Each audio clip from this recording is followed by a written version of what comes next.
अब मैं तुम्हारी युक्ति समझ गया गणेश। तुम हाथ जोड़कर माँ से ही प्रार्थना कर रहे थे, है ना? हाँ भैया, मैं माँ से यही याचना कर रहा था कि वो इस संकट से हमारी रक्षा करें, क्योंकि योगिनी माताओं को रोकने में यदि कोई सक्षम है तो वो एकमात्र है माँ।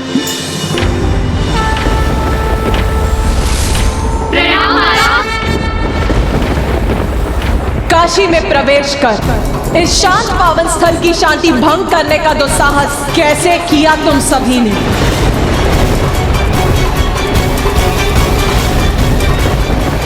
आपका दुख कैसे सहती माता? हम उस राजा देवोदास को उचित पाठ सिखाने चली आई थी। हम ये अधिकार किसने दिया तुम सभी को? ये भ्रांति कैसे उत्पन्न हो गई तुम सभी के मन में कि मैं स्वयं राजा देवोदास को पाठ सिखाने में समर्थ नहीं हूँ? इतने वर्षों से शांत रहकर ये अपार वेदना सही मैंने, कुछ नहीं कहा, कुछ नहीं किया, तो जब स्वयं मैं शांत हूँ, तुम सभी को यहाँ आकर यहाँ के क्रियाकलाप में हस्तक्षेप करने का अधिकार किसने दिया?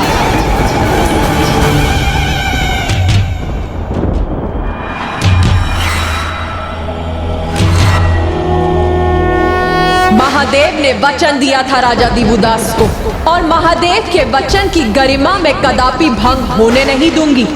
समझ गई ना तुम सभी? हम समझ गए माता, हमें क्षमा कर दीजिए।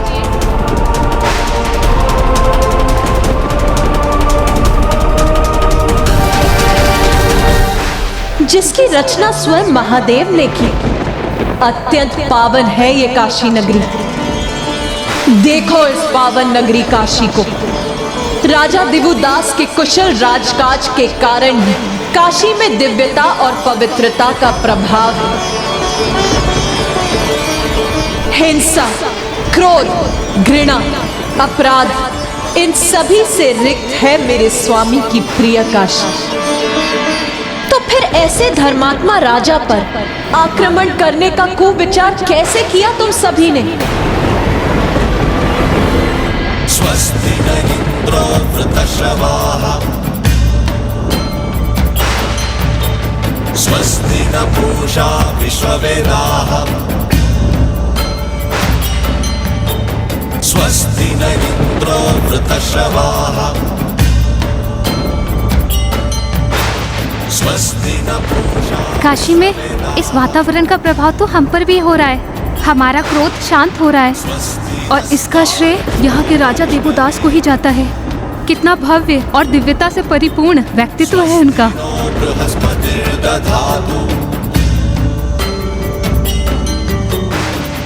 काशी के इस दिव्य वातावरण में तो हमें भी आनंद और शांति का अनुभव हो रहा है। किसी भी दुख और विषाद से परे ऐसे परम सुख का आभास हो रहा है जैसे सदा के लिए यही वास करने की इच्छा जागृत हो गई है तुम सभी के मन में।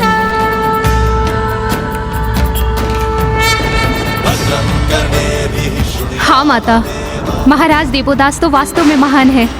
उन्होंने काशी को इतना सुखमय बनाया है। माता, यदि आपकी अनुमति हो तो हम हमारा निवास यहीं स्थापित कर लें।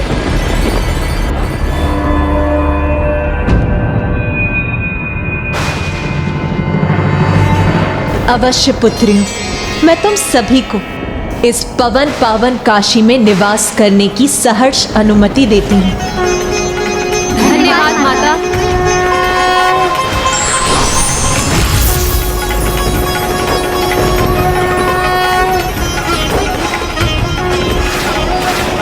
जहाँ योगिनियों ने अपना स्थान ग्रहण किया है, उस स्थान को 64 घाट के नाम से जाना जाएगा। ये कैसी विडंबना है, जिनके संयोग के लिए हम इतना अथक प्रयास कर रहे हैं, वही हमारे इस प्रयोजन में बाधा बन रहे हैं। यहाँ हम राजा देवोदास को काशी से दूर करने के लिए इतने प्रयत्नशील हो रहे हैं और उसके विपरीत माता और पिताश्री तो उनके ही सहायक बन रहे हैं। हाँ भैया, किंतु यही तो धर्म की शक्ति है। इसी प्रकार तो ईश्वर अपनी पीड़ा और अपने कष्टों को अनदेखा कर अपने भक्तों के लिए कुछ भी करने के लिए प्रस्तुत हो जाते हैं।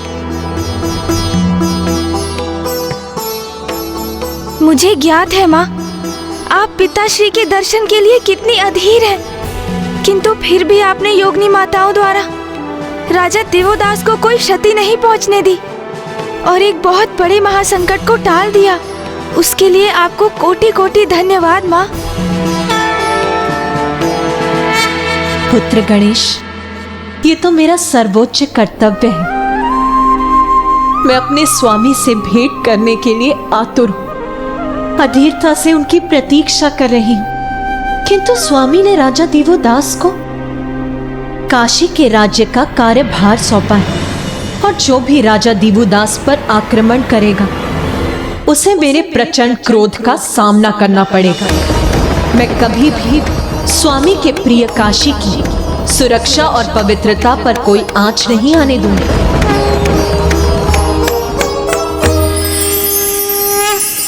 अब तो योगिनी माताओं ने भी काशी में अपना निवास बना लिया है। अग्निदेव, इसे आप अपना सौभाग्य मानिए कि माता ने योगिनी माताओं को राजा देवोदास पर प्रहार कर उन्हें किसी भी प्रकार की क्षति पहुंचाने से रोक दिया। अग्निदेव है आप, आपको तो ज्ञात होना चाहिए कि अग्नि का प्रकोप किस प्रकार सब कुछ भस्म कर सकता है। और आप तो राजा देवोदास पर योगिनी माताओं का आक्रमण करवाकर पिताश्री की प्रचंड क्रोधाग्नि जागृत करने जा रहे थे। हाँ गणेश, ये तो तुम सर्वथा उचित कह रहे हो। ये तो बहुत बड़ा संकट टल गया। किंतु गणेश, अब पुनः हम वहीं के वहीं हैं जहां से हमने आरंभ किया था। हमारी समस्या तो अभी भी जहां की तहां ही है। ओम नमः शिवाय, ओम नमः शिवाय। और अब हमारे पास अधिक समय भी शेष नहीं है। ऋषि जगेश्वर की स्थिति तो निरंतर गंभीर होती जा रही है।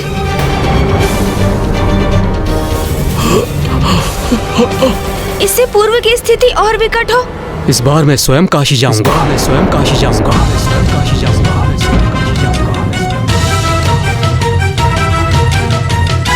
अच्छा, अब आप वहां जाएंगे, परंतु वहां आप करेंगे क्या? मैं तो जो पूर्व में हुआ उसी से चिंतित हूं। पहले देवराज इंद्र वहां गए, उन्होंने महादेव में क्रोध उत्पन्न कर दिया। फिर योगिनियां, उन्होंने देवी आदिशक्ति में रोष उत्पन्न कर दिया और सूर्य देव तो वहीं वास करने लगे। अब आप वहां जाने के लिए तत्पर हैं। कुछ उपाय है आपके पास? क्या करेंगे आप वहां? नारायण का प्रश्न सर्वथा उचित है ब्रह्मदेव। हम देवताओं ने संपूर्ण प्रयास कर लिया राजा देवदास के राज्य में त्रुटि ढूंढने के, किंतु हम सफल नहीं हुए। हमारे पास ऐसा कुछ भी नहीं है जिसके आधार पर हम राजा देवदास पर आरोप मढ़ सके।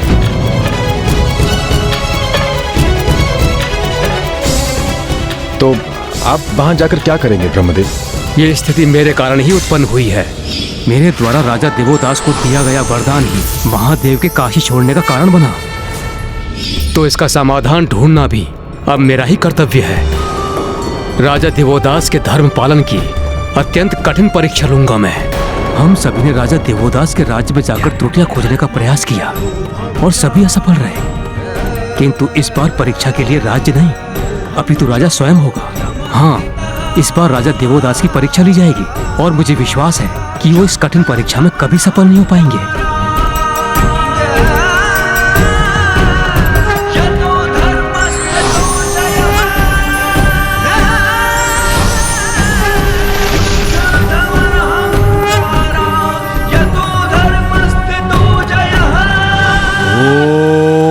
ब्रह्मदेवाय नमः। ओम ब्रह्मदेवाय नमः।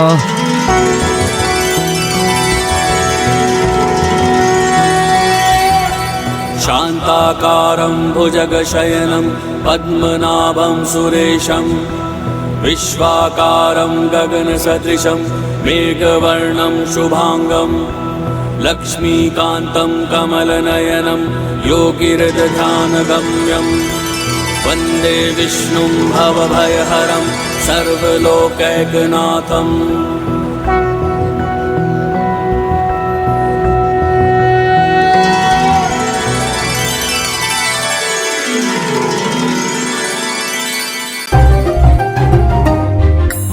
वाह ब्रह्मदेव, राजा दिवोदास की परीक्षा लेने के लिए आपको मेरे ही नाम का जप सूझा।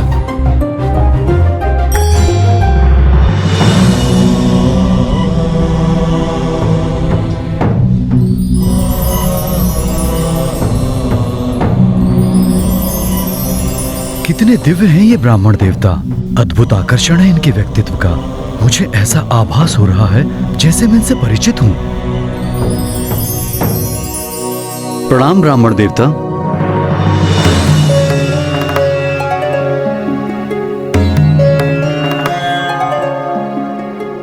प्रणाम। क्या आप काशी में नवागंतुक हैं? हाँ, मैं ब्राह्मण प्रज्ञान हूँ। बहुत दूर से एक विशेष प्रयोजन से काशी आया हूँ। मुझे बताइए ब्राह्मण देवता कि आपका विशेष प्रयोजन क्या है?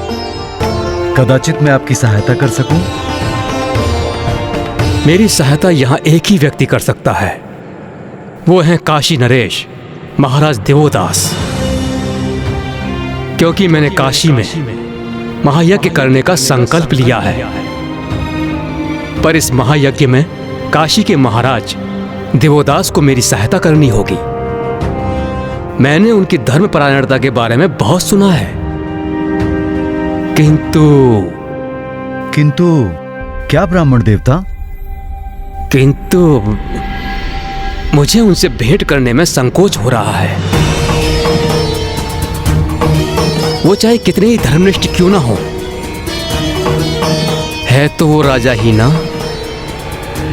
और एक राजा भला एक दरिद्र ब्राह्मण की सहायता क्यों करेगा? फूफा जी ने ऐसी योजना बनाई है जिससे राजा देवोदास भावुक होकर विवश हो जाएंगे।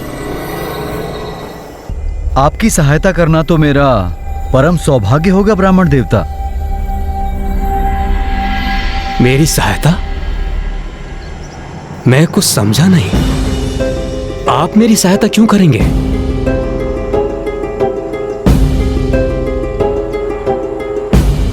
क्योंकि मैं ही काशी नरेश दिवोदास हूं। आप मेरे राज्य में यज्ञ करेंगे, मुझे अत्यंत हर्ष होगा। धन कोश से जितने भी धन की आवश्यकता हो, आपकी सहायता को प्रदान कर मुझे अत्यंत सुख प्राप्त होगा। धन धान्य अथवा अन्य किसी प्रकार की सहायता नहीं चाहिए मुझे। मेरे यज्ञ की पूर्ति के लिए स्वयं आप उसके भागीदार बने, इतना ही चाहिए मुझे। मुझे आदेश दें ब्राह्मण देवता, मैं आपकी सेवा में प्रस्तुत हूं। किंतु स्मरण रहे राजन, मेरे यज्ञ में किसी भी प्रकार की त्रुटि स्वीकार नहीं करूंगा मैं। और एक बार सहायता का वचन देने के उपरांत मेरे प्रत्येक आदेश का पालन करना होगा आपको। मैं जो भी मांगू वो सब प्रस्तुत करना होगा। आप निश्चिंत रहें ब्राह्मण देवता, मैं वचन देता हूं कि मैं आपके किसी भी प्रकार के आदेश का उल्लंघन नहीं करूंगा।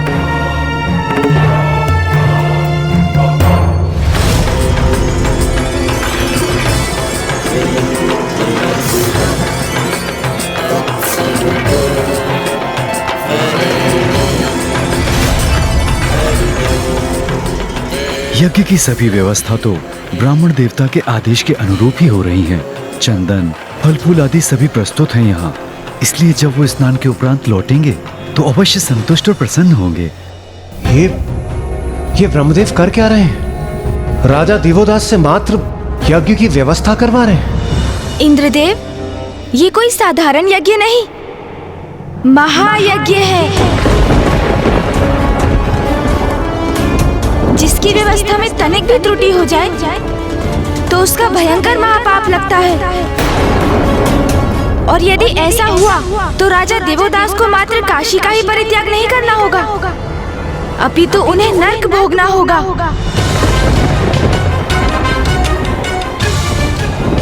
फूफा जी बहुत कठोर परीक्षा ले रहे हैं राजा देवोदास की। महाराज देवोदास,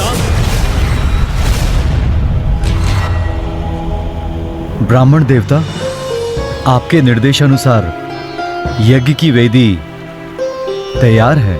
कदाचित आप भूल गए महाराज, मैंने आपको स्पष्ट निर्देश दिए थे कि इस महायज्ञ में आप स्वयं मेरे सहायक होंगे। फिर इस आयोजन में इन सेवकों का क्या औचित्य?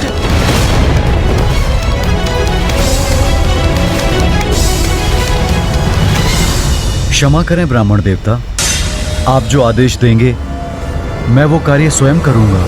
हाँ, तो इस गौ के गोबर से संपूर्ण स्थान को लीप कर तैयार करो।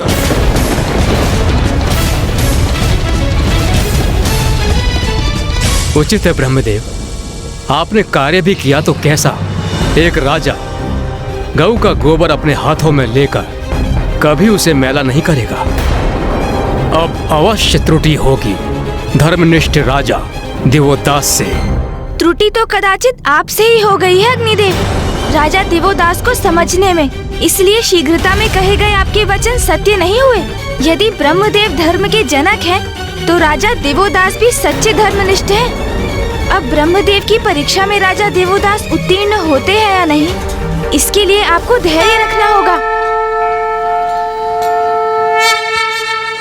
जो आज्ञा ब्राह्मण देवता।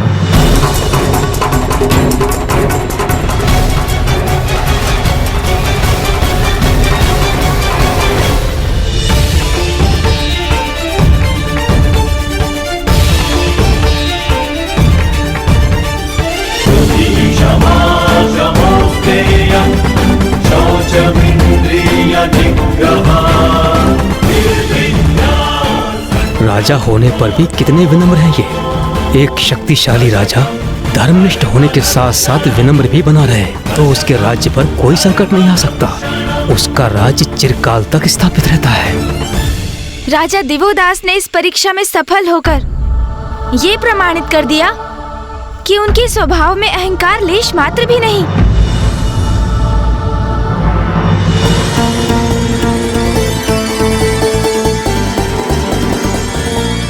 उचित है, अब जाओ स्वयं उत्तर दिशा में स्थित वन में जाकर यज्ञ के लिए विशेष समिधा एकत्रित करके लाओ। उत्तर दिशा? उत्तर दिशा में स्थित वन से समिधा लाने के लिए महाराज को बहुत ही कठोर और दुर्गम यात्रा करनी होगी। उत्तर दिशा के वन तो काशी से अत्यंत दूर है। ये अकेले कैसे संपन्न कर पाएंगे?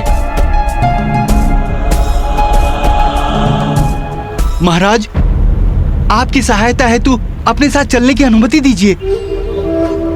नहीं, तुम लोग यहीं रुकोगे ब्राह्मण देवता के पास। ये काम कठिन है, विषम है, संकटों से भरा है, किंतु ब्राह्मण देवता के महायज्ञ के लिए मेरे अकेले जाकर संविधा लाना अति आवश्यक है। इसलिए जो ये चाहते हैं वैसा ही होगा। मेरा यज्ञ शीघ्र ही आरंभ होने वाला है, इसलिए स्मरण रहे राजा दिवोदास, प्रथम प्रहर तक यज्ञ के लिए समिधा मिल जानी चाहिए, अन्यथा वो स्वीकार नहीं होगा।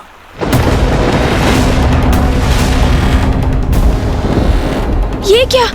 फूफा जी तो राजा दिवोदास के लिए कठिनाई पे कठिनाई उत्पन्न कर रहे हैं। कहीं ये सब उनके साथ अनुचित तो नहीं हो रहा?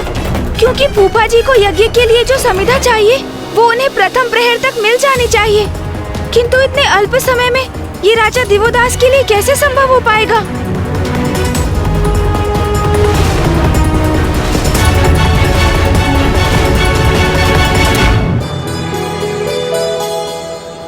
अब मैं सबसे बड़ी परीक्षा में डालूंगा राजन को। मुझे विश्वास है इसमें कदापि सफल नहीं होंगे ये।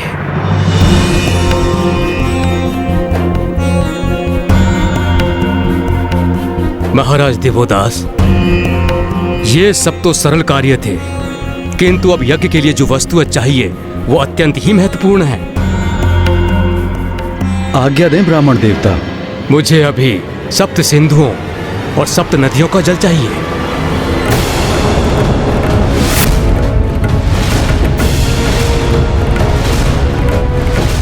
उत्तम, अति उत्तम। ब्रह्मदेव ने तो वो मांग लिया जो राजा दिवोदास के लिए प्रस्तुत करना असंभव है।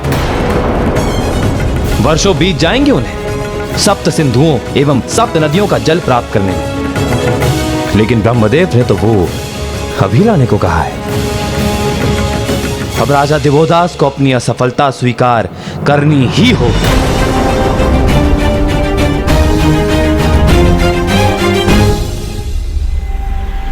लगता है मेरे द्वारा सौंपे गए कार्य ने राजा दिवोदास को विचलित कर दिया है। जो आज्ञा ब्राह्मण देवता।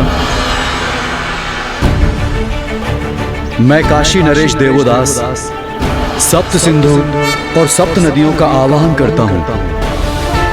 यदि धर्म के प्रति मेरी निष्ठा सत्य है तो आप सभी यहां आकर जल प्रदान करने की कृपा कीजिए।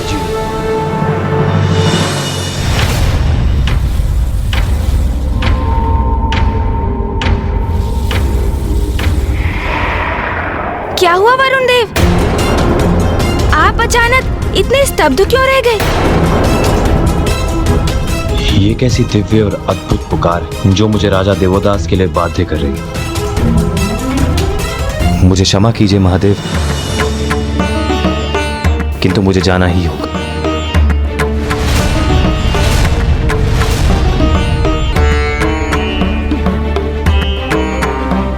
वरुण देव,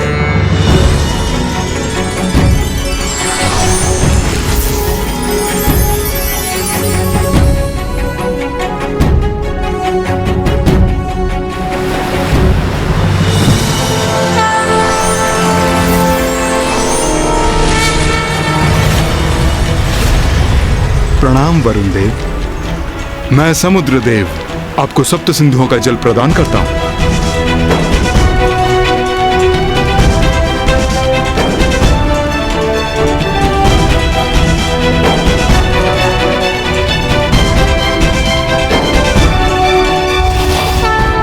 महाराज देवोदास,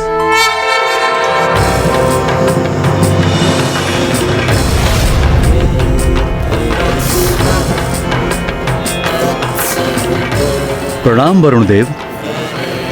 मैं आपके लिए सब सिंधुओं का जल लेकर आया हूं। धन्यवाद वरुण देव।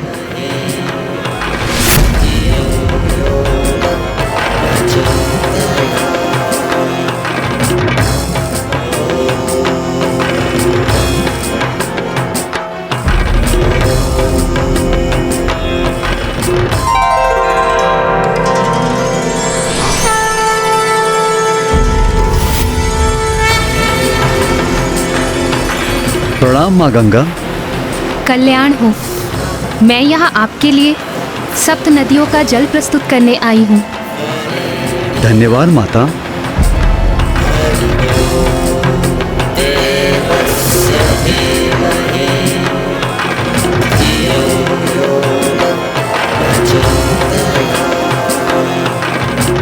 मैं कृतार्थ हुआ वरुण देव। माता,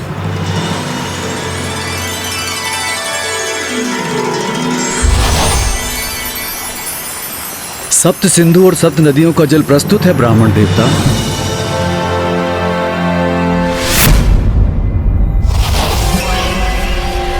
क्या हुआ वरुण देव?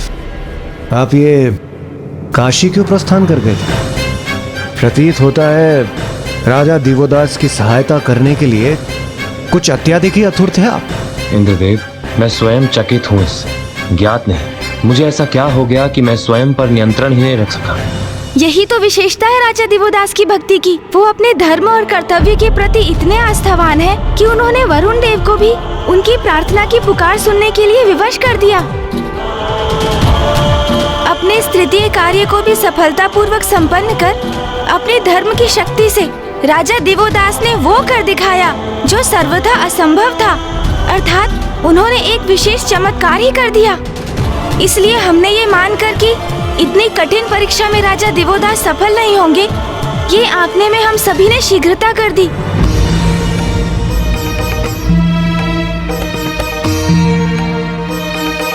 महाराज दिवोदास, आपने अपने वचन का मान रखा, मेरे प्रत्येक आदेश का पालन किया। मैं अपने कर्तव्य के प्रति आपकी निष्ठा और आपकी विनम्रता से अत्यंत प्रभावित हूँ। अब आप जाकर अपना राज संभालिए, क्योंकि अब मैं स्वयं अपना यज्ञ संपन्न करने में सक्षम हूँ। जो आज्ञा ब्राह्मण देवता।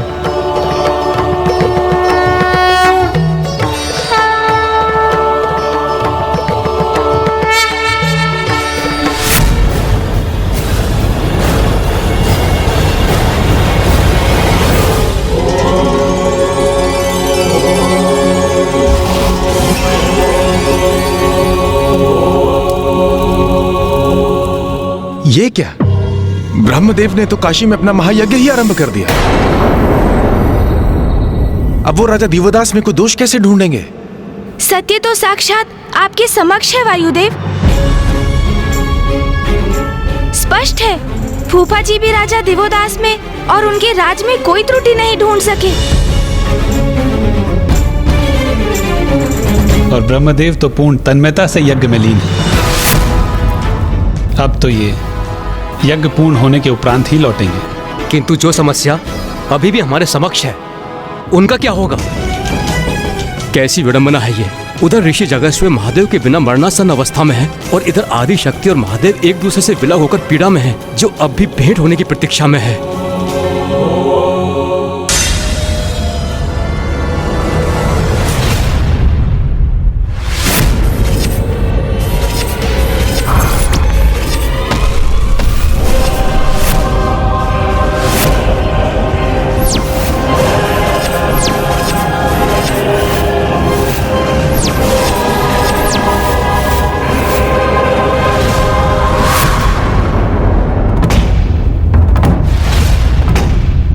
जी क्या हुआ?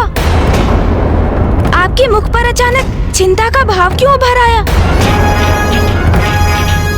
गणेश, हमारा संकट अभी टला नहीं है, अपितु और बढ़ गया है। परिस्थिति और भी जटिल हो गई है।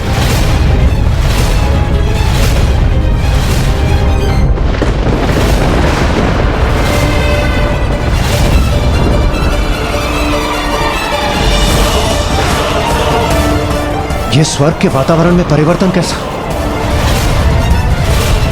मामा जी कुछ तो कहिए, परिस्थिति और जटिल क्यों हो गई है? क्या देखा आपने जिससे आप इतने गहन चिंता में डूब गए हैं मामा जी?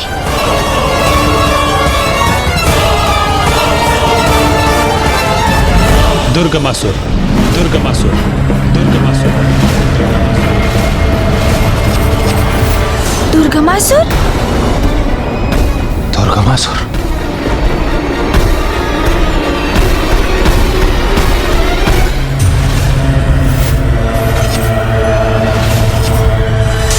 मामा जी ये कौन है दुर्गमासुर? असुर रुरु का पुत्र, शुंभ निशुंभ की सेना का वो असुर महायोद्धा, जिसका वध माता ने अपने मां काली के स्वरूप में किया था। हाँ पुत्र कार्तिकेय, उसी असुर का पुत्र दुर्गमासुर। दुर्गमासुर ब्रह्मदेव का बहुत बड़ा भक्त है और अब वो स्वर्ग की ओर आ रहा है अपनी पूर्ण सेना के साथ।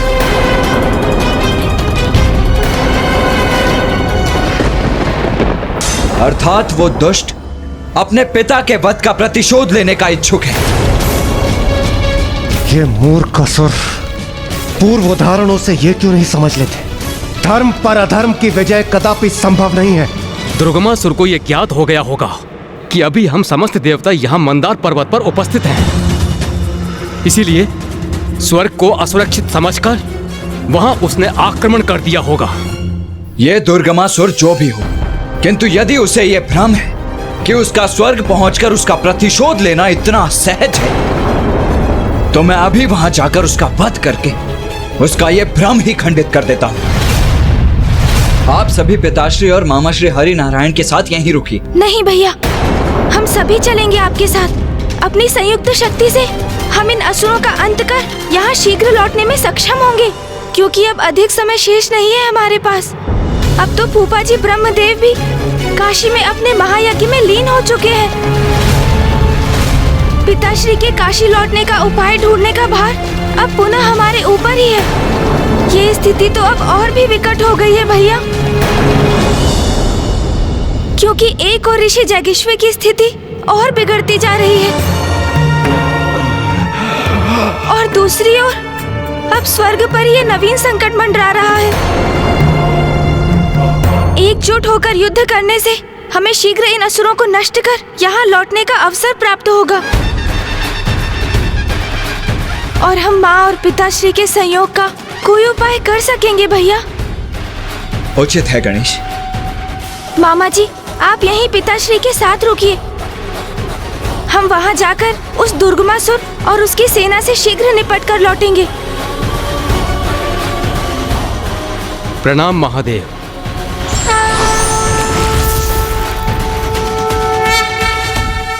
ब्रह्मदेव की भक्ति की आड़ में अवश्य ये दुर्गमासुर स्वर्ग पर अधिकार करने ही नहीं, कोई उससे भी बड़ा संकट उत्पन्न करने जा रहा है।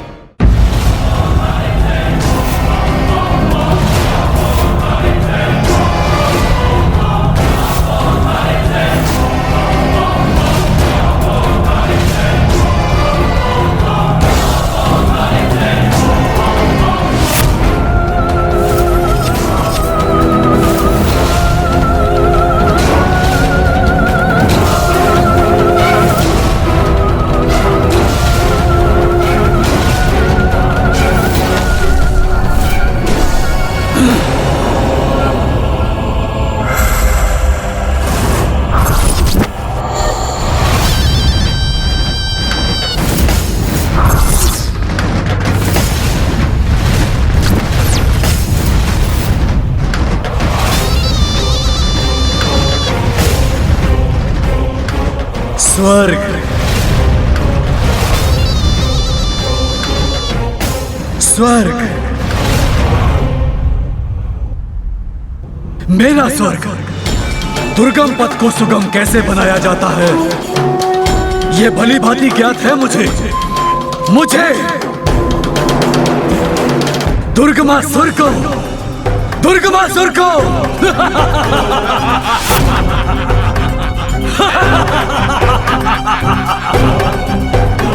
मेरा स्वर्ग, मेरा स्वर्ग।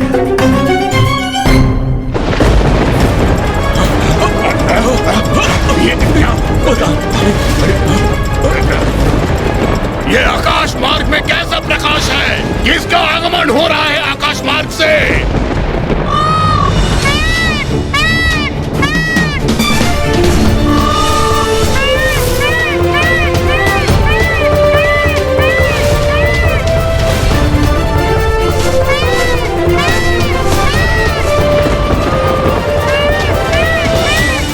दुष्ट असुरों, यहाँ तक पहुँचकर तुमने अपनी मृत्यु को आमंत्रित किया है। अब मैं तुम सभी को स्वर्ग नहीं, यमलोक की यात्रा पर भेजूंगा।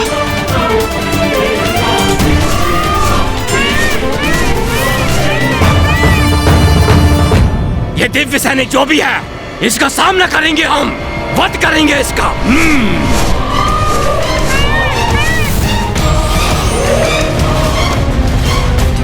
दुष्ट असुरों, अब तैयार हो जाओ अपने काल से भेंट करने के लिए।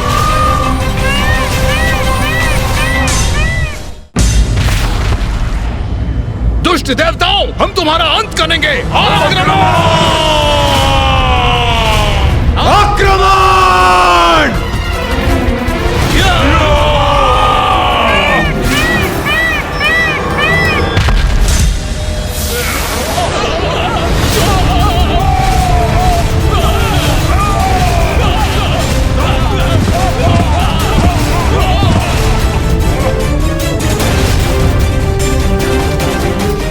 बहुत समय से अपने युद्ध कौशल का प्रदर्शन करने के लिए आतुर हो रहा था मैं।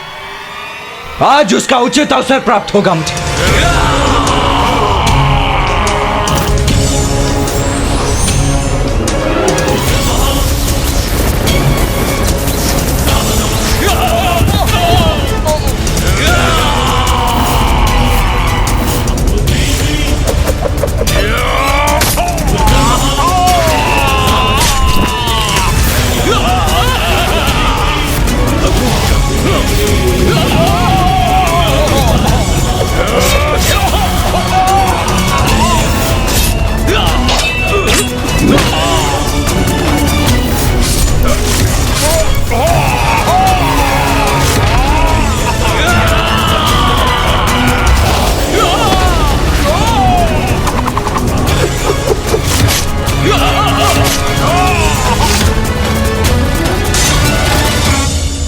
अनुज, गणेश कहाँ रह गया? कहाँ है वो?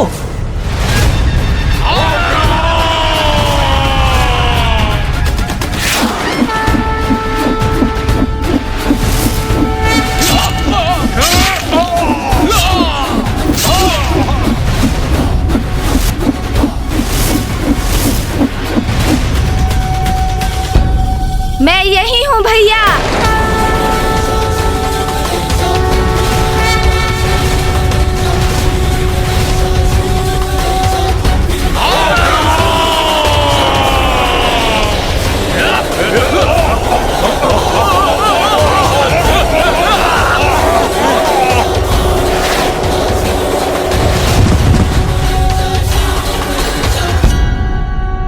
गणेश, तुम कहाँ रह गए थे?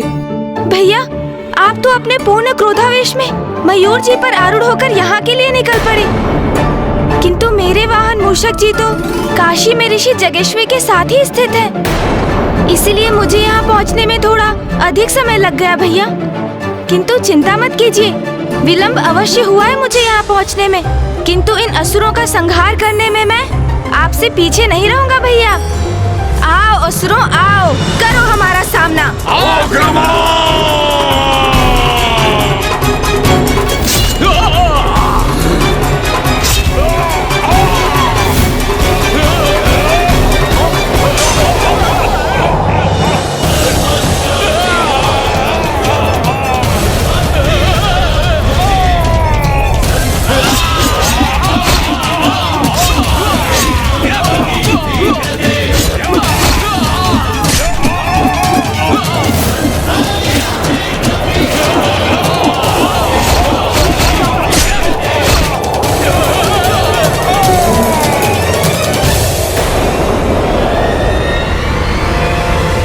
भैया, दुर्गमासुर अभी दिखाई दिया मुझे।